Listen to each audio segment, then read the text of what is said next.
दोस्तों, भगवान विष्णु लक्ष्मी जी को बताते हैं निर्वस्त्र स्नान करने वालों के साथ क्या होता है। एक बार भगवान श्री विष्णु माता लक्ष्मी के साथ हरिद्वार में घूम रहे थे। माता लक्ष्मी ने देखा कि सारे मनुष्य गंगा में नहा नहा कर हर हर गंगे कहते जा रहे हैं, परंतु सभी लोग दुखी और परेशान हैं। तब माता लक्ष्मी ने बहुत ही आश्चर्य से भगवान विष्णु से पूछा, स्वामी, गंगा में इतनी बार स्नान करने पर भी इनके पाप और दुखों का नाश क्यों नहीं हुआ? क्या गंगा में अब सत्यता नहीं रही? भगवान विष्णु बोले, गंगा में तो अब भी वही सामर्थ्य है, परंतु इन लोगों ने पाप नाशिनी गंगा में स्नान ही नहीं किया, फिर इन्हें लाभ कैसे मिलेगा? माता लक्ष्मी जी ने आश्चर्य से कहा कि स्नान कैसे नहीं किया? सभी तो हमारे सामने नहाना कर जा रहे हैं, अभी तक तो इनके शरीर भी नहीं सूखे हैं। भगवान विष्णु ने कहा, ये लोग तो केवल जल में डुबकी लगाकर ही आ रहे हैं, तुम्हें मैं कल इसका रहस्य समझाऊंगा। दूसरे दिन बहुत ही जोर से बारिश होने लगी, सारी गलियां कीचड़ से भर गई। एक चौड़े रास्ते में एक बड़ा सा गड्ढा था। चारों ओर कीचड़ भरा हुआ था और भगवान विष्णु ने लीला रची। वे स्वयं एक बूढ़े आदमी का रूप धारण करके उस गड्ढे में जा गिरे।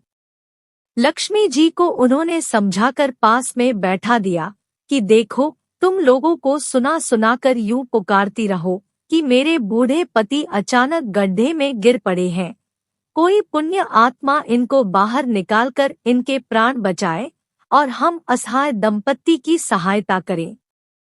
और भगवान विष्णु ने यह भी समझा दिया कि जब कोई व्यक्ति गड्ढे में से मुझे बाहर निकालने को तैयार हो, तब इतना और कह देना कि मेरे पति सर्वथा निष्पाप है, इन्हें वही व्यक्ति छुए जो खुद भी निष्पाप हो।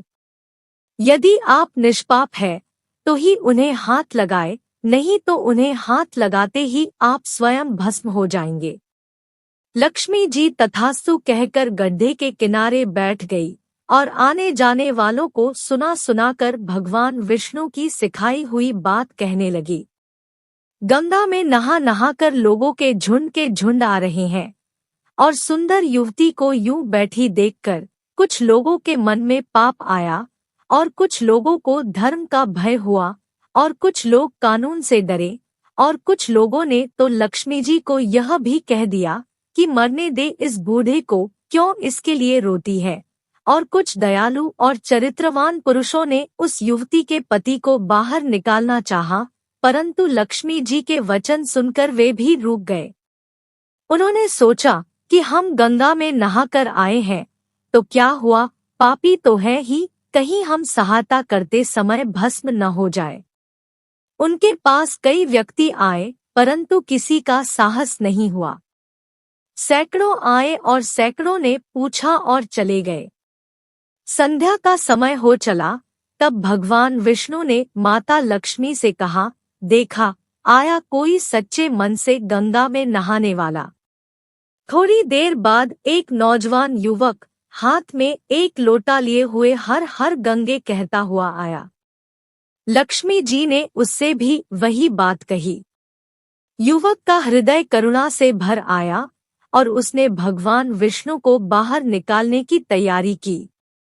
लक्ष्मी जी ने उसे रोककर कहा कि भाई, यदि तुम सर्वथा निष्पाप नहीं हो तो मेरे पति को छूते ही तुम भस्म हो जाओगे। उसने उस समय बिना किसी संकोच के लक्ष्मी जी से कहा, माता, मेरे निष्पाप होने में तुम्हें संदेह क्यों हो रहा है? देखती नहीं, मैं अभी गंगा नहाकर आया हूँ। भला गंगा में नहाने के बाद भी क्या पाप रहते हैं? मैं अभी तुम्हारे पति को बाहर निकालता हूँ। युवक ने लपक कर उस बूढ़े आदमी को ऊपर उठा लिया। भगवान विष्णु और माता लक्ष्मी ने उसे अधिकारी समझकर अपना असली रूप प्रकट कर दर्शन देकर निहाल किया। भगवान विष्णु ने माता लक्ष्मी से कहा कि इतने सारे लोगों में से केवल इस एक आदमी ने ही गंगा स्नान किया है। इस दृष्टांत के अनुसार जो लोग बिना श्रद्धा और विश्वास के केवल दंभ के लिए गंगा स्नान करते हैं, उन्हें वास्तविक फल प्राप्त नहीं होता, परंतु इसका यह मतलब नहीं है कि गंगा स्नान व्यर्थ जाता है। गंगा स्नान का बहुत पुण्य भी है।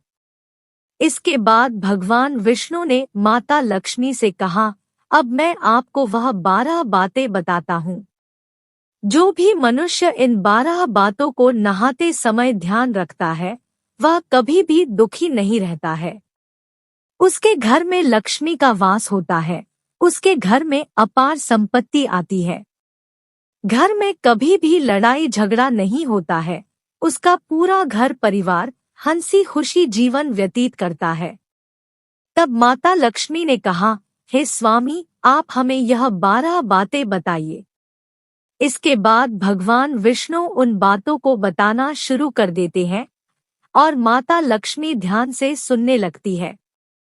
इसके बाद भगवान विष्णु बताते हैं, प्रिय, यह 12 बातें बताने के बाद मैं एक और बात बताऊंगा कि जो औरतें कपड़े खोलकर नहाती आती है, उनके लिए यह बात बहुत ही महत्वपूर्ण है। हे देवी, आप इस बात को बहुत ही ध्यान लगाकर सुनना। तभी भगवान विष्णु अपनी बातें सुनाने लगते हैं। भगवान विष्णु कहते हैं, स्नान करने से शरीर निरोगी रहता है और मन प्रसन्न रहता है। नहाने से चेहरे की क्रांति और शारीरिक आकर्षण में भी बढ़ोतरी होती है। अगर इस नित्य कर्म के दौरान कुछ बातों का ध्यान रखा जाए तो आध्यात्मिक से भी ज्यादा लाभ पाया जा सकता है। नहाने के कार्य में इन बातों का ध्यान जरूर रखा जाना चाहिए। नंबर 1, स्नान करने के बाद शुद्ध होकर मनुष्य पूजा पाठ आदि सभी कार्य करने के योग्य बनते हैं, इसलिए सुबह को ही स्नान कर लेना चाहिए। नंबर 2, शास्त्रों में कहा गया है कि स्नान करने से 10 गुणों की प्राप्ति होती है। रोग, तेज, बल, पवित्रता, आयु, आरोग्य, निर्लोकता, सुविचार, निरोग और मेधा। नंबर 3, धन, पुष्टि व आरोग्य और स्वास्थ्य चाहने वालों को हर मौसम में और हर दिन स्नान करना चाहिए। नंबर 4, शास्त्रों में कहा गया है कि सुबह स्नान करने से पाप का नाश होता है और पुण्य मिलता है। ऐसा कहा गया है कि सुबह नहाने वालों के पास नकारात्मक शक्तियां नहीं भटकती है, इसलिए सुबह स्नान करना ही उचित है। नंबर 5, बीमारी की हालत में सर के नीचे ही स्नान करना चाहिए अथवा गीले कपड़े से शरीर को पोंछ लेना एक तरह का स्नान ही कहा गया है। नंबर 6, सुबह की लालिमा छाने से पहले ही स्नान करना श्रेष्ठ माना गया है। नंबर 7, तेल लगाकर और शरीर को मल मलकर नदी में नहाना मना है। इसकी जगह नदी से बाहर निकलकर तट पर ही शरीर साफ करके नदी में डुबकी लगाना उचित है।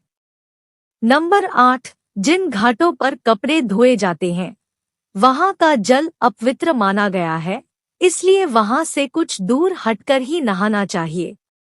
नंबर 9, नदी में 11 या 21 डुबकियां लगाना शुभ बताया गया है। नंबर 10, पवित्र नदियों में कपड़े निचोड़ने को मनाही है। नदी में किसी भी तरह की गंदगी नहीं बहानी चाहिए। नंबर 11, नल की तुलना में झरने का पानी, झरने के पानी से ज्यादा नदी का पानी, नदी के पानी से ज्यादा किसी तीर्थ का पानी, तीर्थ के जल से कहीं गुना गंगाजल अधिक श्रेष्ठ गया है। नंबर 12, गंगा माता का कथन है कि स्नान करते वक्त कोई मनुष्य जहाँ से भी मेरा स्मरण करेगा, मैं वहाँ के जल में आ जाऊंगी। इसके बाद भगवान विष्णु ने कहा, अब मैं आपको उन औरतों के बारे में बताता हूँ जो औरतें कपड़े खोलकर स्नान करती है। हिंदू धर्म शास्त्रों में हर एक चीज के लिए कुछ नियम बनाए गए हैं। इन नियमों में से एक है स्नान को लेकर की गई बातें। ऐसा माना जाता है कि हर मनुष्य को शास्त्रों के नियमों का पालन जरूर करना चाहिए, जिससे उनके घर की सुख समृद्धि बनी रहती है और खुशहाली आती है और साथ में अपार धन बरसता है, माता लक्ष्मी प्रसन्न होती है। दरअसल हमारे शास्त्रों में ऐसी कई बातें लिखी गई है जिनका हम सदियों से पालन करते चले आ रहे हैं, लेकिन उसके कारणों के बारे में हमें अभी भी पूरी जानकारी नहीं है। ऐसे ही नियमों में से एक है निर्वस्त्र स्नान करना। आपने अक्सर घर के बड़ों को ऐसा कहते सुना होगा, कभी भी बिना कपड़ों के यानी कि निर्वस्त्र स्नान नहीं करना चाहिए। अगर हम पौराणिक कथाओं की बात करें तो निर्वस्त्र स्नान की मनाही का एक सबसे बड़ा कारण भगवान श्री कृष्ण के समय से जुड़ा हुआ है। पौराणिक कथाओं के अनुसार एक बार जब गोपियां सरोवर में स्नान कर रही थी और वे निर्वस्त्र थी, उस समय बाल कृष्ण ने गोपियों के सभी वस्त्र छुपा लिए। उस समय जब भगवान श्री कृष्ण ने उनके वस्त्र छुपा लिए, तब गोपियों ने अपने वस्त्र वापस लेने की प्रार्थना की। तब भगवान श्री कृष्ण ने उन्हें समझाया कि कहीं भी बिना वस्त्र धारण किए स्नान नहीं करना चाहिए। इससे जल के देवता वरुण का अपमान होता है, इसलिए आपको निर्वस्त्र होकर स्नान करने की मनाही की जाती है। अगर आप नहाते समय यह सोचते हैं कि बंद कमरे में आपको कोई नहीं देख रहा है, तो ऐसा गलत है, क्योंकि ईश्वर आपको हर जगह पर देखते हैं।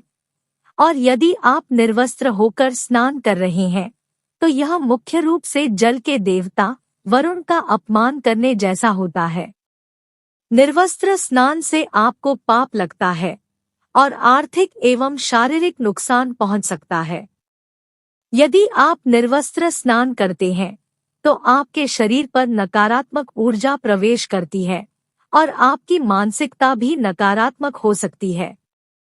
इसलिए हमेशा आपको यही सलाह दी जाती है कि आप नहाते समय कोई एक कपड़ा जरूर धारण करें, लेकिन बिना कपड़ों के स्नान नहीं करें, तभी आपके लिए बेहतर होगा। निर्वस्त्र स्नान से शरीर की सकारात्मक ऊर्जा शरीर से बाहर निकल सकती है और इसका प्रभाव आपके शरीर के साथ आपके मन और मस्तिष्क पर भी होता है। गरुड़ पुराण के अनुसार जब आप स्नान करते हैं, तब आपके पितृ यानी मृत पूर्वज आपके आसपास मौजूद होते हैं। यदि आप निर्वस्त्र स्नान करते हैं तो आपको पितृ दोष लग सकता है। ऐसे स्नान करने से आपके पितरों को तृप्ति नहीं मिलती है और यह आपके घर में पितृ दोष का कारण बन सकता है, और ये वस्त्रों से गिरने वाले जल को ग्रहण करते हैं जिनसे उनकी तृप्ति होती है। निर्वस्त्र स्नान करने से पितृ अतिरिक्त नाराज होते हैं, जिनसे व्यक्ति का तेज, बल, धन और सुख नष्ट होता है। इसलिए कभी भी निर्वस्त्र होकर स्नान नहीं करना चाहिए। पुराणों के अनुसार नहाने वाले पानी पूर्वजों के हिस्से में जाता है और निर्वस्त्र होकर नहाने से इसे पितरों के समक्ष बिना कपड़ों के नहाना माना जाता है। शास्त्रों में ऐसी मान्यता है कि यदि कोई निर्वस्त्र स्नान करता है तो माता लक्ष्मी उससे रूठ सकती है। इससे आपकी कुंडली में धन हानि के योग बन सकते हैं और आपकी आर्थिक स्थिति खराब हो सकती है। इसी कारण से आपको निर्वस्त्र स्नान न करने की सलाह दी जाती है और शास्त्रों में भी इस बात की मनाही है। तो दोस्तों, उम्मीद है आपको ये कथा अवश्य अच्छी लगी होगी। वीडियो को एक लाइक करें और ऐसी ही और कथाएं सुनने के लिए हमारे चैनल को सब्सक्राइब भी कर लें। बोलिए माता लक्ष्मी, भगवान श्री हरि विष्णु की जय।